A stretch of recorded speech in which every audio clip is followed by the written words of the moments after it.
തെലങ്കാനയിലെ UAPA കേസിൽ മനുഷ്യാവകാശ പ്രവർത്തകരായ CP റഷീദിനെയും CP ഇസ്മായിലിനെയും NIA ചോദ്യം ചെയ്യും. ചോദ്യം ചെയ്യലിനായി ഹൈദരാബാദിലെ ഓഫീസിൽ തിങ്കളാഴ്ച ഹാജരാക്കാൻ നിർദ്ദേശിച്ചു. ഇന്നലെ ഇരുവരുടെയും വീട്ടിൽ നടത്തിയ പരിശോധനയിൽ ലഘുലേഖകളും മൊബൈൽ ഫോണുകളും പിടിച്ചെടുത്തിരുന്നു.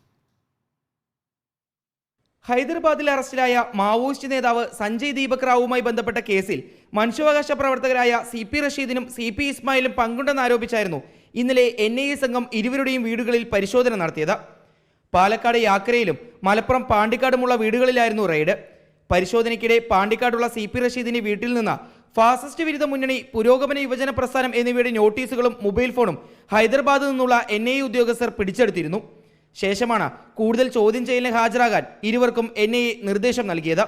ഈ മാസം 12-ന് ഹൈദരാബാദുള്ള NIA ഓഫീസിൽ ഹാജരാകണമെന്നാണ് നിർദ്ദേശം.